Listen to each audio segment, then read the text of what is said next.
السلام علیکم ورحمۃ اللہ وبرکاتہ۔ دوستوں، میں نفیس اکبر قاسمی دارالعلوم دیوبند کے موقر اساتذہ کرام، دارالافتاء دارالعلوم دیوبند کے محترم مفتیان نظام، السلام علیکم ورحمۃ اللہ وبرکاتہ۔ آج کے ہولناک حالات، دہشت گرد انگیز ماحول اور نزاعی کیفیت میں گرفتار کراہتی اور سسکیاں لیتی ہوئی ملت اسلامیہ ہندیہ ایک نہایت حساس موضوع پر آپ حضرات سے رہنمائی کی طالب ہے۔ امید ہے کہ دارالعلوم دیوبند کے موقر اساتذہ اور قابل احترام مفتیان بلا خوف لومۃ لائم ملت کی صاف ستھری اور کھری رہنمائی فرمائیں گے۔ اس خط کے مخاطب بنیادی طور پر تین طرح کے لوگ ہیں۔ اول، عمومی طور پر ہندوستان بھر کے وہ تمام علماء حق ہیں جو شریعت سے وفاداری کا جذبہ رکھتے ہیں، جن کے دل میں ملت کے لیے ایسا دھڑکتا دل ہے جو انہیں سچائی کے اظہار سے روک نہیں سکتا۔ ثانیاً، خصوصی طور پر اس خط کے مخاطب مادر علمی دارالعلوم دیوبند کے اساتذہ کرام و مفتیان نظام ہیں۔ ثالثاً، اس خط کے اخص الخاص مخاطبین دارالعلوم دیوبند کے وہ کبار اساتذہ ہیں جو جمعیت علماء کے عہدے اور مناصب کے بھی حامل ہیں، جن میں سے چند اہم نام درج ذیل ہیں۔ مفتی ابو القاسم نعمانی صاحب، محتمم دارالعلوم دیوبند، رکن عاملہ جمعیت علماء ہند۔ مفتی راشد اعظمی صاحب، نائب محتمم دارالعلوم دیوبند، رکن عاملہ جمعیت علماء ہند۔ مولانا سلمان بجنوری صاحب، استاذ دور حدیث شریف دارالعلوم دیوبند، نائب صدر جمعیت علماء ہند۔ مفتی سلمان منصوری، استاذ دور حدیث شریف دارالعلوم دیوبند، رکن عاملہ جمعیت علماء ہند۔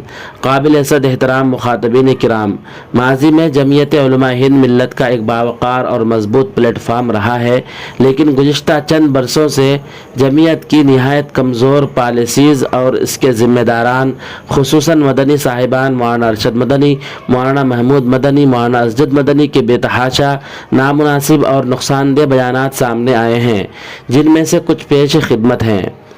آرٹیکل 370 کی منسوخی میں ہم حکومت کے ساتھ ہیں، مولانا محمود مدنی۔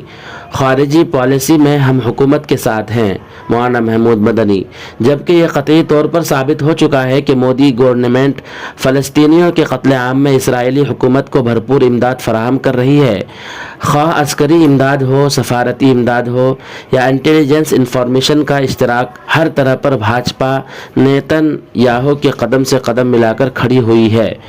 NRC نافذ ہونی چاہیے، مولانا محمود مدنی۔ اسد الدین اویسی کو لیڈر سمجھنے والے پاگل ہیں، مولانا محمود مدنی۔ اوم اور اللہ ایک ہے، مولانا ارشد مدنی۔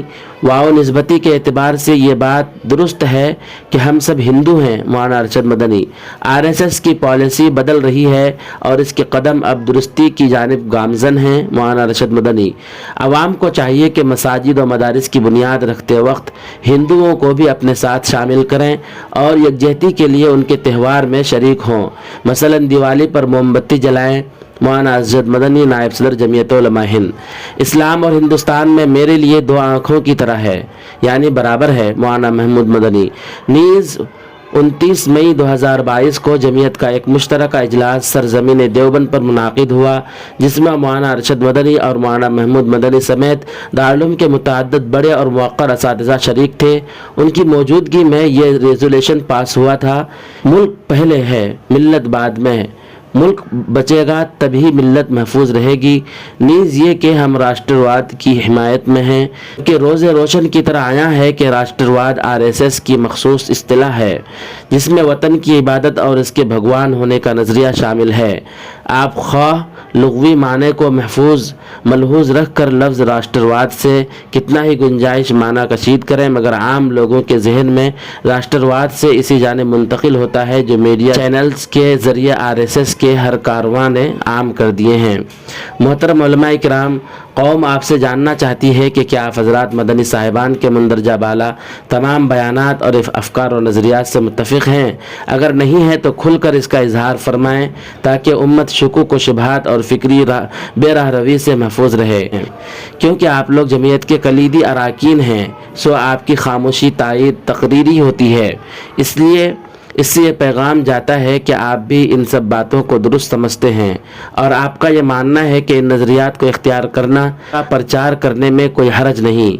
اور اگر آپ حضرات واقعی مدنی صاحبان کے بیانات کو درست سمجھتے ہیں اور ان سے اتفاق رکھتے ہیں تو اس کا بھی کھل کر اظہار کریں تاکہ شکوک و شبہات دور ہوں اور امت کے سامنے ایک دو ٹوک اور متفقہ رائے آ سکے، امت یہ جان سکے کہ ہمارے موقر علماء کی کیا رائے ہے اور ہمیں کیا کرنا چاہیے اور ہمیں کیا رائے اور کیا راستہ اختیار کرنا چاہیے۔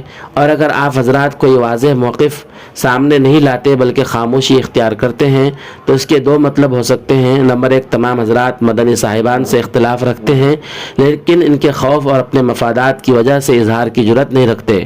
نمبر دو، یہ تمام حضرات مدنی صاحبان کی پالیسی سے متفق ہیں لیکن سوالات و اعتراضات کے خوف سے کھل کر اتفاق کا اظہار نہیں کرتے۔ ہم حسن ظن رکھتے ہیں کہ ہمارے تمام موقر علماء دونوں میں سے کسی صورت کے مصداق نہیں ہوں گے اور مندرجہ بالا نازک و حساس معاملات پر درست رہنمائی کی منتظر ملت اسلامیہ ہندیہ کی صحیح تر رہنمائی فرمائیں گے۔ خدا ہم سب کو حق گوئی و حق بیانی کی توفیق دے، گفتار و کردار کی جرات عطا فرمائے۔ اللہم ارنا الحق حقا وارزقنا اتباعہ وارنا الباطل باطلا وارزقنا اجتنابہ۔ دوستو، یہ کسی انجان آدمی کا خط تھا، اس سلسلے میں آپ کی کیا رائے ہے؟ ایک پیارا سا کمنٹ کر کے ضرور